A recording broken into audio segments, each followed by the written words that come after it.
Hello അസ്സലാമലൈക്കും. Welcome to Sheena's kitchen. ഇന്ന് ഞാൻ എൻ്റെ വീട്ടിലെ ഒരു കൊച്ചു നോമ്പ് തുറയുടെ കാര്യങ്ങളാണ് കാണിക്കാൻ പോകുന്നത്. നമുക്കിനി ഇതൊക്കെ എങ്ങനെയാണ് റെഡിയാക്കിയെന്ന് കാണിക്കാം. ഞാനിപ്പോൾ ഒരുപാട് വിഭവങ്ങളൊന്നും ഉണ്ടാക്കി കാണിക്കുന്നില്ല. ഒരു സ്നാക്ക്, പിന്നെ ഞങ്ങൾക്ക് അന്നേരം കഴിക്കാനായിട്ടുള്ള ഫുഡ്, ജ്യൂസ്, അങ്ങനെയുള്ള കാര്യങ്ങൾ മാത്രമേ കാണിക്കുന്നുള്ളൂ. അപ്പോൾ ഞാനിന്ന് ഇടിയപ്പം ഉണ്ടാക്കാനാണ് ഇരിക്കുന്നത്, വൈകിട്ട് നോമ്പ് തുറക്കുന്ന സമയത്ത് കഴിക്കാനായിട്ട്. അപ്പം ഇടിയപ്പത്തിന് ഞാനിപ്പോൾ കുറച്ച് വെള്ളം വെച്ചിട്ടുണ്ട്. ഇനിയിപ്പോൾ അത് തിളയ്ക്കണം. ഈ വെള്ളം തിളയ്ക്കാറാകുമ്പോൾ നമുക്ക് ഇതിലേക്ക് കുറച്ച് വെളിച്ചെണ്ണ ഒഴിച്ചു കൊടുക്കണം.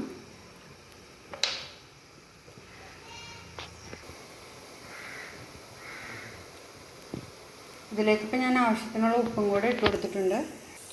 അപ്പോൾ അതാ വെള്ളം നന്നായിട്ട് തിളയ്ക്കേണ്ടത്. നമുക്കിനി ഇതിലേക്ക് അരിപ്പൊടി ഇട്ട് കൊടുക്കണം. ഞാൻ വറുത്ത് വെച്ചിരിക്കുന്ന അരിപ്പൊടിയാണ് എടുത്തിരിക്കുന്നത്.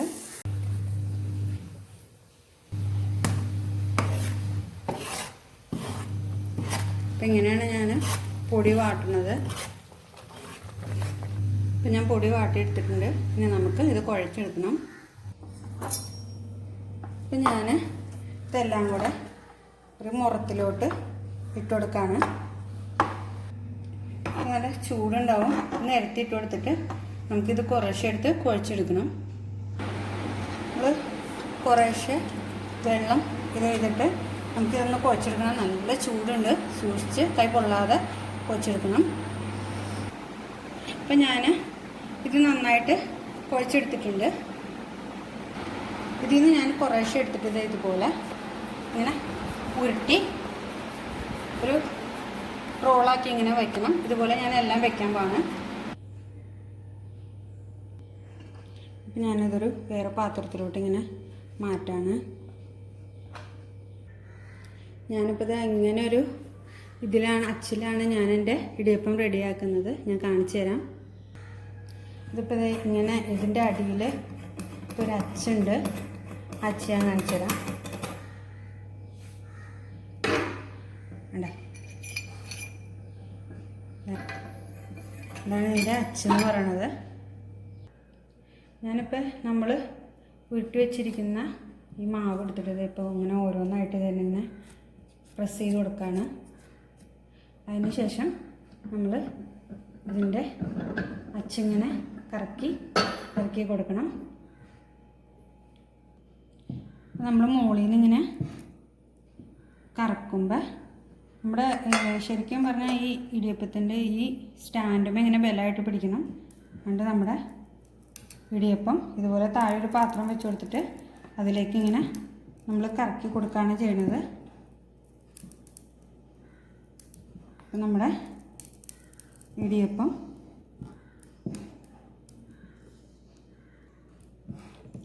ഇങ്ങനെ കറക്കി ഇങ്ങനെ കൊടുത്താൽ മതി.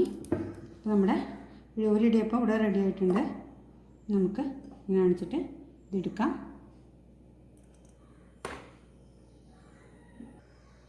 ഇത് കറക്കുന്ന ഭാഗം നിങ്ങൾ കണ്ടില്ല തോന്നുന്നു. അതായിട്ട് ഞാനിപ്പോൾ ഇതിങ്ങനെ കാണിക്കണേ.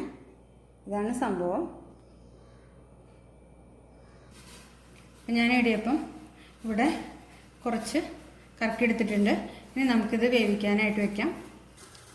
ഞാനിപ്പോൾ കുറച്ച് വെള്ളം നമ്മുടെ ഇഡ്ഡലി തട്ടിൽ വെച്ചിട്ടുണ്ടായിരുന്നു. അപ്പോൾ അത് തിളച്ച് തുടങ്ങിയിട്ടുണ്ട്. ഇനി നമുക്ക് അതിൻ്റെ പ്ലേറ്റിലോട്ട് നമ്മുടെ ഇടിയപ്പം മാറ്റാം. ഇനി ഈ പ്ലേറ്റിലോട്ട് ഞാൻ കുറച്ച് വെളിച്ചെണ്ണ ഇങ്ങനെ ഒഴിച്ചു കൊടുക്കുകയാണ്. ഇനി ഇത് എല്ലായിടത്തേക്കും സ്പ്രെഡ് ചെയ്ത് കൊടുക്കണം.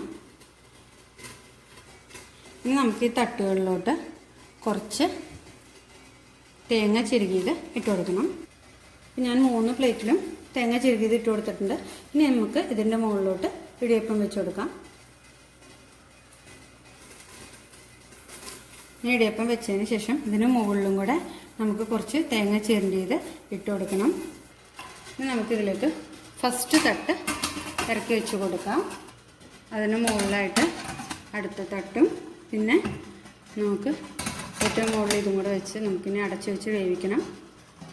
ഒരു 10 മിനിറ്റൊക്കെ വെയിറ്റ് ചെയ്താൽ മതി. അപ്പോഴത്തേക്കും നമ്മുടെ ഇടിയപ്പം ആവി കയറി റെഡി ആയിട്ടുണ്ടാവും.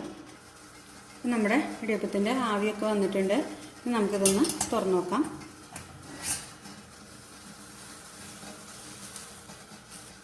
നമുക്കിത് ഓരോന്നായിട്ട് എടുത്ത് ഇവിടെ വയ്ക്കാം. നമുക്ക് ഇടിയപ്പം ഇതുപോലെ എടുത്ത് ഒരു പാത്രത്തിലോട്ട് മാറ്റാം.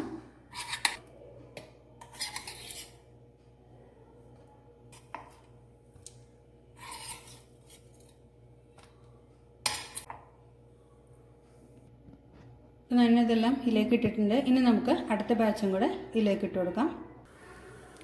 വീണ്ടും നമുക്ക് പഴയതുപോലെ തന്നെ തേങ്ങ ഇട്ട് കൊടുത്ത് നമുക്ക് വീണ്ടും ഇടിയപ്പം ഇങ്ങനെ വേവിച്ചെടുക്കാം.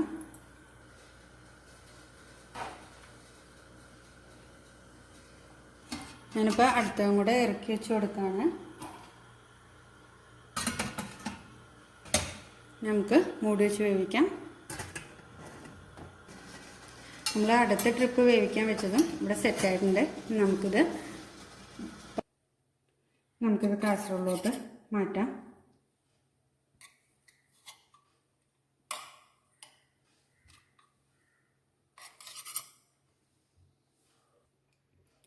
അപ്പോൾ നമ്മുടെ ഇടിയപ്പം ഇവിടെ റെഡി ആയിട്ടുണ്ട്. ഇനി നമുക്ക് അടുത്ത കാര്യങ്ങൾ എന്താണെന്ന് നോക്കാം. ഞാനിപ്പോൾ അടച്ചു വെച്ച് ഇത് മാറ്റി വയ്ക്കുകയാണ്. അപ്പം ഞാനിവിടെ ബീഫ് ഉപ്പും മഞ്ഞൾപ്പൊടിയും മുളക് പൊടിയും ഇട്ട് വേവിച്ച് വെച്ചിട്ടുണ്ട്. ഇതിനി നമുക്ക് കറിയാക്കി എടുക്കണം. കറി ഉണ്ടാക്കുന്നത് ഞാൻ കാണിക്കില്ല, കാരണം ഇതിനു മുമ്പ് ഞാനൊരു ബീഫ് കറിയുടെ വീഡിയോ ഇട്ടിട്ടുണ്ട്.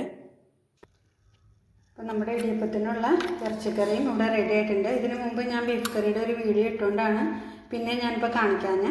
ഞാനിനി സ്നാക്കിനായിട്ട് ഒരു അടയാണ് തയ്യാറാക്കാൻ പോകുന്നത്. സമൂസ ഷീറ്റ് ഉപയോഗിച്ചാണ് ചെയ്യുന്നത്. ഞാനൊരു ബോൾ എടുത്തിട്ട് അതിലേക്ക് കുറച്ച് തേങ്ങ ഇട്ട് കൊടുക്കുകയാണ്. അതിലേക്ക് ഞാൻ കുറച്ച് ശർക്കര ചീകിയത് ഇട്ട് കൊടുക്കുകയാണ്. ഇതൊന്ന് മിക്സ് ചെയ്യാം. ഇതിലേക്ക് ഞാനിപ്പോൾ ചെറിയ ജീരകം, നമ്മൾ വെള്ളം തിളപ്പിക്കാനൊക്കെ എടുക്കൂലേ, ആ ജീരകം, അത് ഞാൻ കുറച്ചിട്ട് കൊടുക്കുകയാണ്. അത് ഒരുപാട് വേണ്ട കേട്ടോ, ഒരു 1/2 സ്പൂണോളം മാത്രം ഇട്ട് കൊടുത്താൽ മതി. നമ്മുടെ തേങ്ങയും ശർക്കരയും എന്തോരാണോ എടുക്കണേ അതിൻ്റെ ഇത് നോക്കിയിട്ട് വേണം. ചെറുതായിട്ടൊന്ന് കടിക്കാൻ കിട്ടിയാൽ മതി. ജീരകത്തിൻ്റെ ഒരുപാട് അളവ് നമ്മൾ ഇടുമ്പോൾ അത്ര ടേസ്റ്റ് ഉണ്ടാവില്ല. അപ്പം ഞാൻ കുറച്ച് മൈദയുടെ പൊടി എടുത്തിട്ടുണ്ട്. ഇനി ഇതിലേക്ക് ഞാൻ കുറച്ച് വെള്ളം ഒഴിച്ച് ഇതൊന്ന് പേസ്റ്റ് പരുവത്തിലാക്കി എടുക്കാൻ പോവാണ്. ഇപ്പം നല്ല ക്ലീൻ ആയിട്ടുള്ള ഒരു കൗണ്ടർ ടോപ്പിലോട്ട് ഞാനിങ്ങനെ സമൂസയുടെ ഷീറ്റ് വെച്ച് കൊടുക്കുകയാണ്. നമ്മൾ ഇതിനു മുമ്പ് സ്പൈസി പൊട്ടറ്റോ ബോക്സ് ചെയ്തപ്പോൾ ഇതിങ്ങനെയാണ് നമ്മൾ ചെയ്തത്. അതുപോലെ തന്നെയാണ് നമ്മൾ ഈ അട ഉണ്ടാക്കിയെടുക്കുന്നത്. അതിനായിട്ട് ഞാൻ ഇതിലോട്ട് കുറച്ച് നമ്മുടെ മിക്സ് കൂടെ വെച്ച് കൊടുക്കുകയാണ്. നമ്മളെപ്പോഴും ചെയ്യാറുള്ള പോലെ തന്നെ ഇതുപോലെ ഒന്ന് മടക്കി കൊടുക്കാം.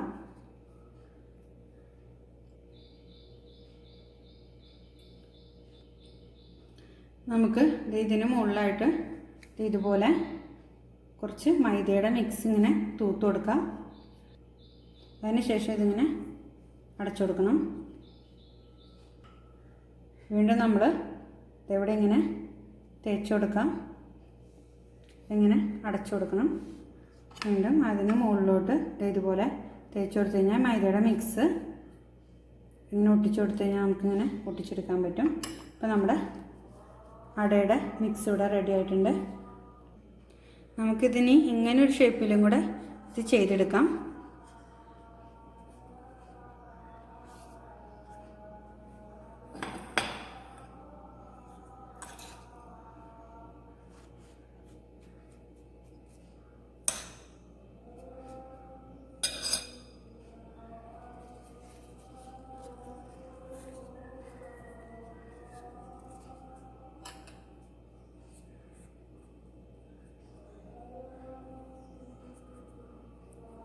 ഞാൻ അടയുടെ മിക്സ് ഇവിടെ എല്ലാം ശരിയാക്കി വെച്ചിട്ടുണ്ട്.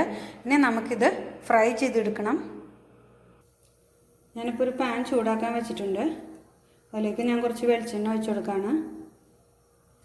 നമ്മുടെ വെളിച്ചെണ്ണ നന്നായിട്ട് ചൂടായിട്ടുണ്ട്. അപ്പം ഞാൻ ഈ അട ഓരോന്നായിട്ട് ഇട്ട് കൊടുക്കുകയാണ്. തീ കുറച്ചിട്ടിട്ട് വേണം നമുക്ക് ഇട്ട് കൊടുക്കാൻ.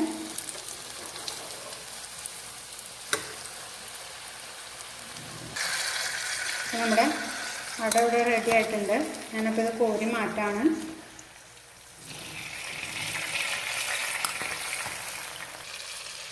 നമ്മുടെ അടയെല്ലാം നമുക്ക് റെഡിയായി കിട്ടിയിട്ടുണ്ട്. ഞാനിതെല്ലാം കൂടെ ഒരു പാത്രത്തിലോട്ട് മാറ്റി വെച്ചേക്കാണ്.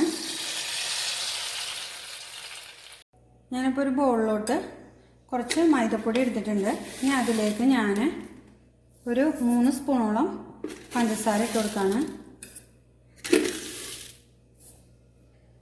ഒരു മുട്ട കൂടി പൊട്ടിച്ച് വയ്ക്കുകയാണ് അതിലോട്ട്. എന്നിട്ട് ഇതൊന്ന് നന്നായിട്ട് മിക്സ് ചെയ്ത് കൊടുക്കാം. ഇതിലേക്ക് കുറേശ്ശെ വെള്ളം ചേർത്ത് ഒന്നുകൂടി മിക്സാക്കി കൊടുക്കണം.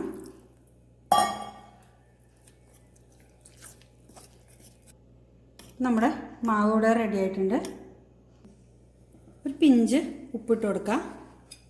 എന്നിട്ട് വീണ്ടും മിക്സ് ചെയ്ത് കൊടുക്കണം. നമുക്കിനി ബ്രെഡ് എടുത്തിട്ട് ഈ മാവിലിങ്ങനെ മുക്കി നമുക്കിതൊന്ന് പൊരിച്ചെടുക്കാം.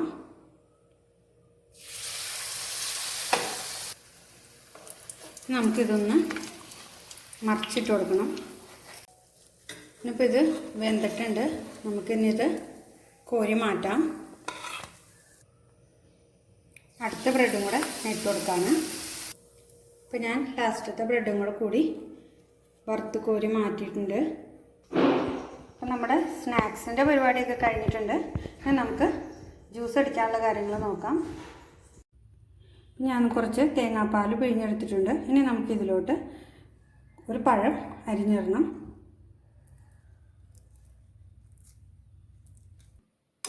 അപ്പം ഞാൻ പഴം ഇതുപോലെ അരിഞ്ഞിട്ടുണ്ട്. ഇതിലേക്ക് ഇച്ചിരി പഞ്ചസാര കലക്കണം കേട്ടോ ഈ തേങ്ങാപ്പാലിൽ. എന്നിട്ട് നമ്മൾ ഇതുപോലെ പഴം അരിഞ്ഞിട്ട് കുടിക്കുമ്പോൾ നമ്മുടെ ശരീരത്തിന് നല്ലതാണിത്.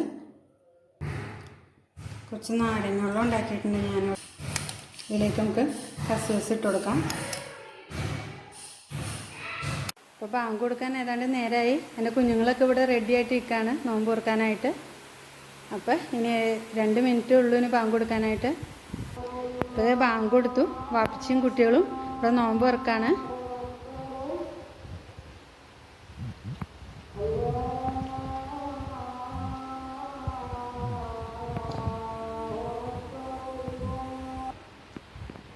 അപ്പോൾ എൻ്റെ വീഡിയോ എല്ലാവർക്കും ഇഷ്ടമായി എന്ന് വിചാരിക്കുന്നു. ഇഷ്ടമായി കഴിഞ്ഞാൽ നിങ്ങൾ തീർച്ചയായും ലൈക്ക് ചെയ്യുക, ഷെയർ ചെയ്യുക, കമൻറ്റ് ചെയ്യുക. Thank you.